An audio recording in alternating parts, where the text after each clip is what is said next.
where did the project sort of take off? Where did it start? I think it started as an idea of a festival, didn't it? That was really where it kind of began. Yes, I think it was after we'd had workshops here, and we just felt we could make this, and we had a particularly nice sunny day, and we just felt we could make this really extra special, Yeah. do something really big with it, and why not go for the whole thing and do a festival for nature?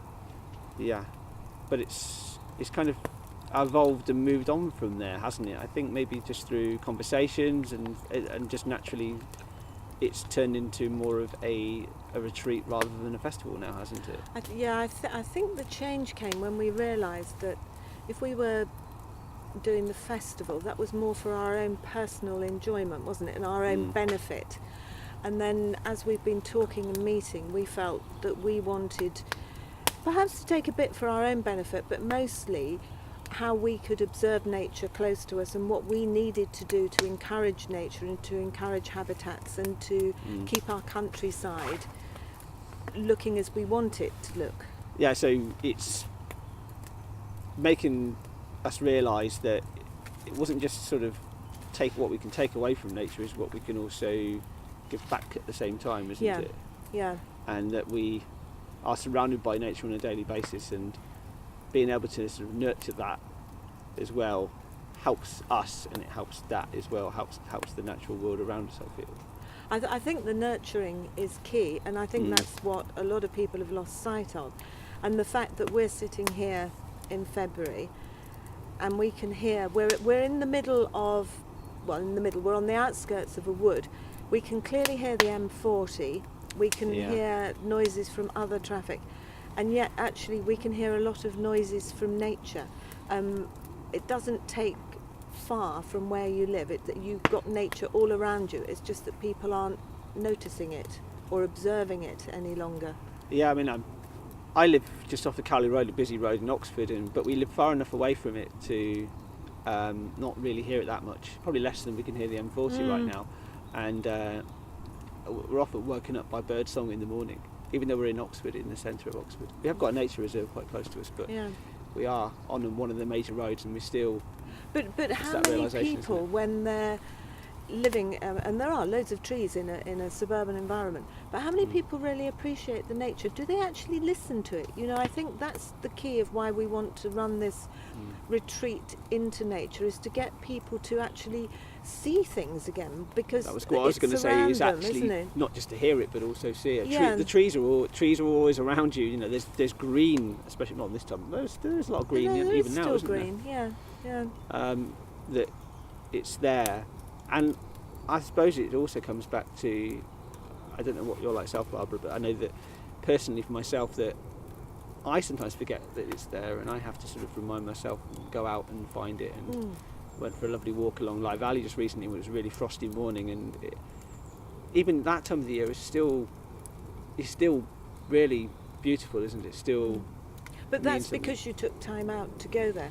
What happens is we're all busy, we've got busy lives, we're dashing from one thing to another, and we don't stop and appreciate what's natural around us, even in a suburban environment, or even just out of, roads and coming behind a field and realising there's a lot of activity going on there that's there for us to enjoy, but we don't take time out, sadly, anymore to do it, do we? No, and I think that when you get that time out, and I'm very much guilty of this myself, is the thing I do is get my phone out, and I'm doing something on my phone, and yeah, you're right. You're filling that time up. You're filling that time with technology, and sometimes that's technology is a great thing, but at the same time, sometimes it's just leave your phone at home, go outside, and reconnect and just see what's out there. And it's relaxing.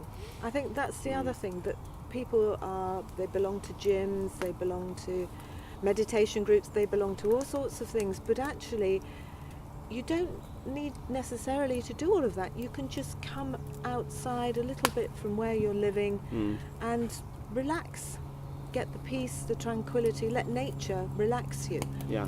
But in order to do that, we can't just accept that these places are going to exist. We need to be aware of them. We need to facilitate and help the wildlife. We need to nurture the hedges. We need to make sure, even in our gardens, that we've got little habitats for the insects that help the birds come and eat, don't we? You can do something very small scale yourself. Yes. And again, it's the whole thing of that drip effect, isn't it? You know, that you all do one small thing, then it will make a big impact and make a big contribution to everything. And we've got a bird feeder on our window, and it's quite often that we don't get too many, but it's nice just to sort of think that we've made a tiny bit of difference to the local wildlife, in particular local bird population. Yeah, that's something that's completely wild, and you're helping it. But I think that's how we got back to the conversation at the beginning, was when we changed from the festival to the retreat.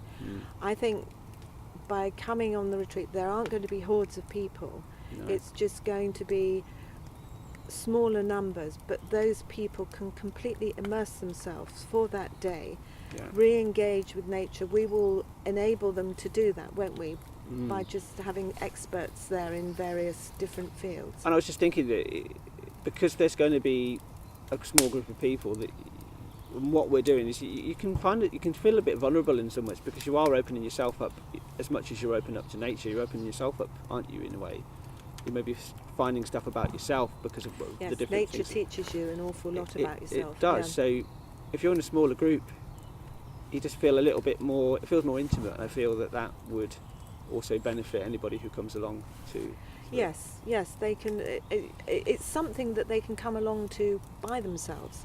They don't need to feel that there's going to be masses and masses of people here. Yeah. And so you need to bring a friend. You can come along by yourself. It will be very friendly, and there will be smaller break-off groups which will go and learn about specific parts of nature, learn how to be mindful in nature, learn how to look after, nurture nature, so that we can ensure that even if we're just in a little tiny corner, we're doing our bit for nature. And just to be able to observe it as well, and not necessarily stress over, I don't know what that tree is, or I've seen a bird fly past me, or I don't know what that is, or I don't know what that plant is. It doesn't really necessarily matter, does it? Being out in nature sometimes is just being out there. I think sometimes it's even better not knowing, because you think, oh, I've seen that, what is that? I need to go and see what that bird is, or have I seen that before?